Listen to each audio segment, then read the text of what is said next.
warahmatullahi wabarakatuh. Waalaikumsalam warahmatullahi wabarakatuh. Perkenalkan kami dari kelompok 4, saya sebagai moderator dan teman saya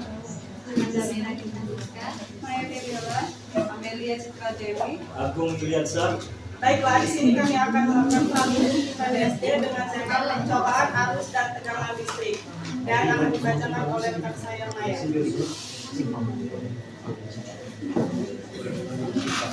pencobaan arus dan tegangan listrik. Tujuan 1. Menjelaskan aliran arus dalam suatu rangkaian listrik. 2. Menjelaskan pengaruh tegangan terhadap suatu rangkaian. Setiap benda mempunyai ribuan muatan listrik. Muatan listrik ada dua macam, yaitu muatan positif dan muatan negatif. Benda dengan jumlah proton dan elektron sama disebut benda netral. Ada pula benda bermuatan positif maupun negatif. Benda bermuatan positif jika jumlah proton lebih banyak daripada elektron. Benda bermuatan negatif jika jumlah elektron lebih banyak daripada proton.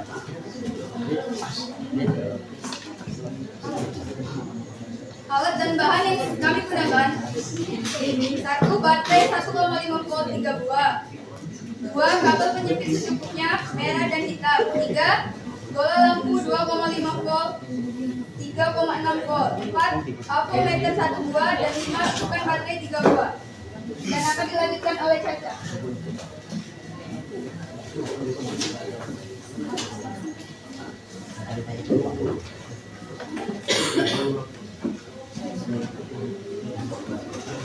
Teman-teman, langsung saja percobaan cara kerja pada arus listrik.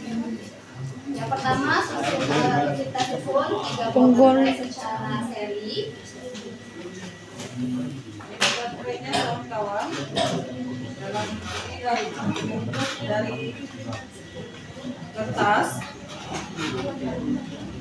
Lalu akan kita hubungkan kabel merah pada kutub positif dan kabel hitam pada kutub negatif.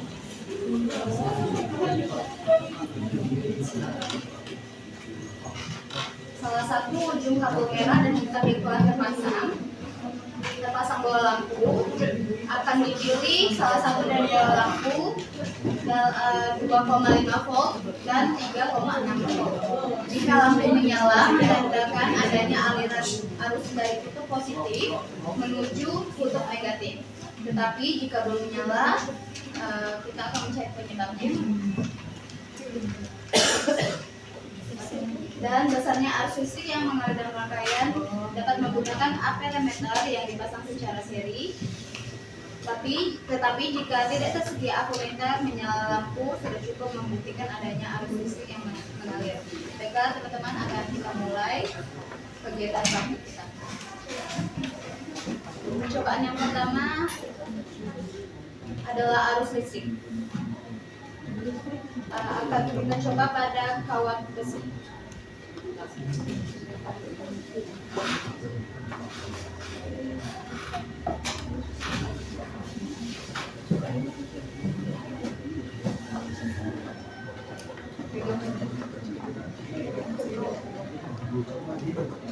Baik teman-teman, kawat besi memiliki mengandung konduktor.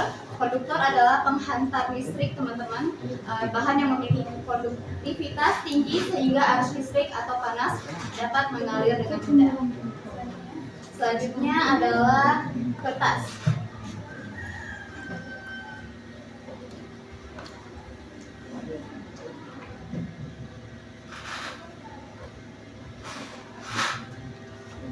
Kertas tidak bisa menghidupkan listrik karena bersifat isolator, dan isolator adalah penghambat.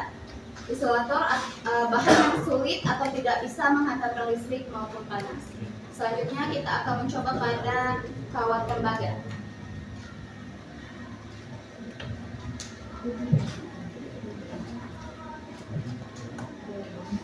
Bisa kita lihat teman-teman, kawat tembaga bersifat konduktor. Selanjutnya adalah kayu.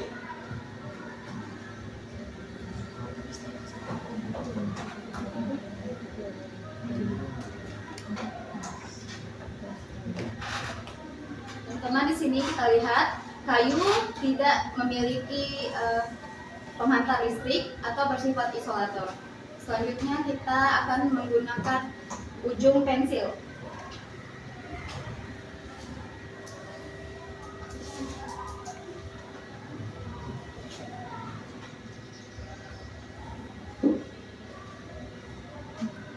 있어요.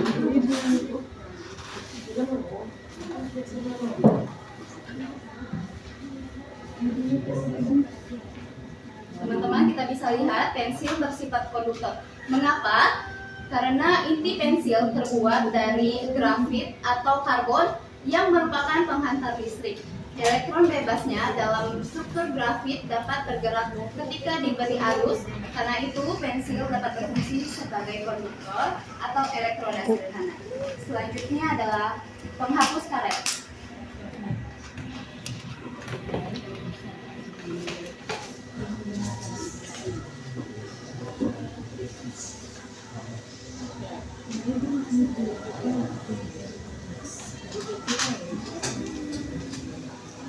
Penghapus bersifat isolator. Selanjutnya adalah sendok perak.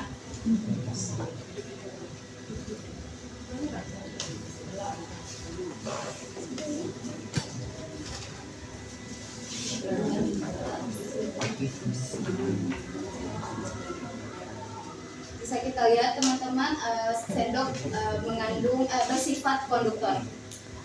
Selanjutnya tas plastik.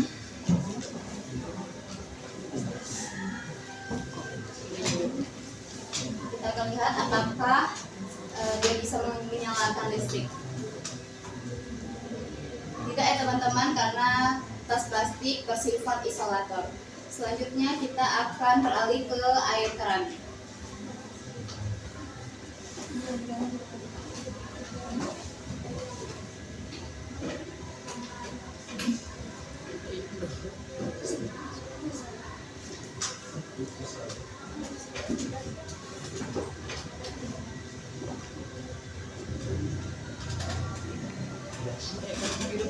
Air keran bersifat isolator, maka itu tidak bisa menghantarkan listrik.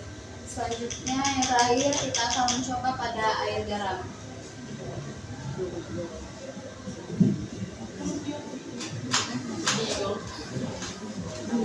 Bisa kita lihat teman-teman, air garam bersifat konduktor karena air garam menghantarkan listrik karena garam atau NaCl yang larut dalam air terurai menjadi ion bebas, yaitu ion natrium dan ion klorida.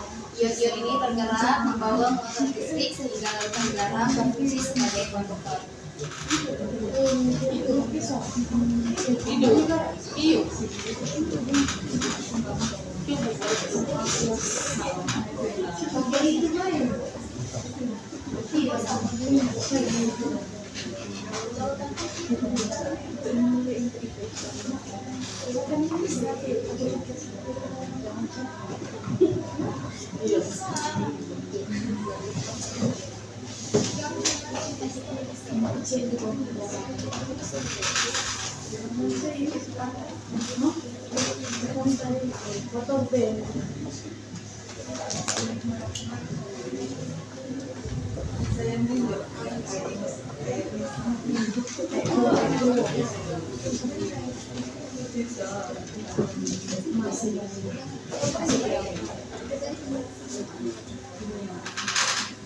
Baik, teman-teman, kita akan lanjut pada percobaan kedua, yaitu tegangan listrik.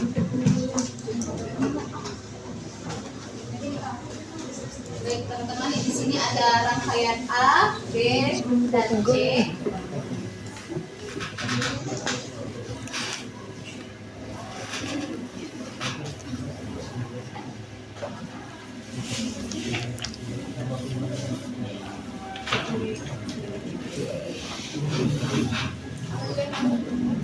Daripada rangkaian A, jika saklar ditutup, maka lampu tidak menyala karena kutub negatif pada baterai tidak terhubung pada kabel atau tidak adanya tegangan listrik.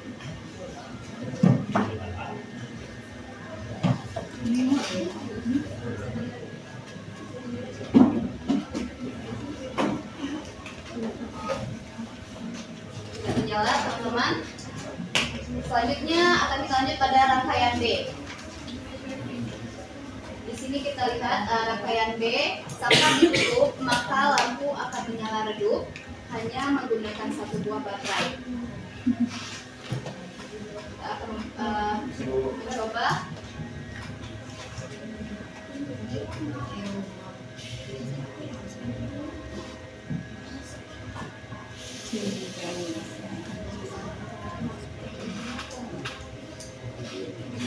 Kita lihat hanya menggunakan satu buah baterai tetapi tegangan listriknya sedikit atau lampunya sangat redup.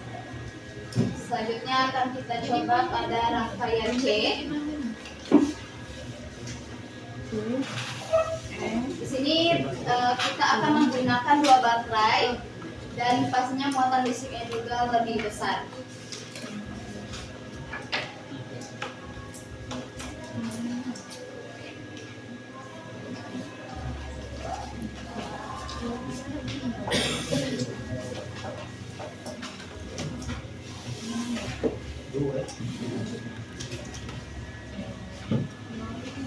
Bisa kita perhatikan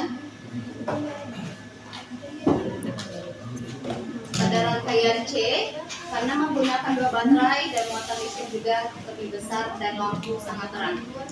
Begitu juga jika rangkaian menggunakan 3 buah baterai, maka nyala lampu akan sangat terang karena muatan listrik juga sangat besar.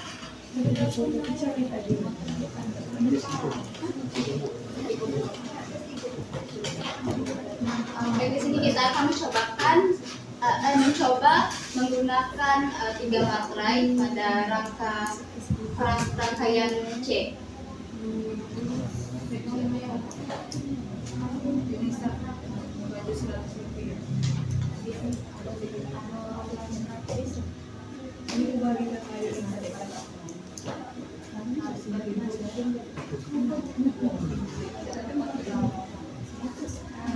Baik, di sini teman-teman kita bisa lihat bola lampu bersinar dan menyala karena arus listrik sangat besar.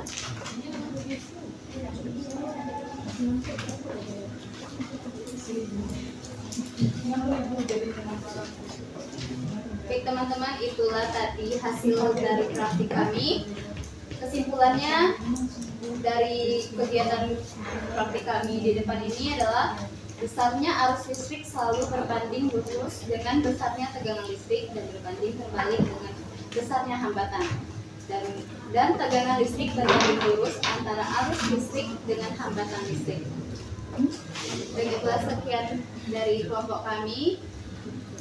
Kami ucapkan terima kasih. Wassalamualaikum warahmatullahi wabarakatuh. Waalaikumsalam warahmatullahi wabarakatuh.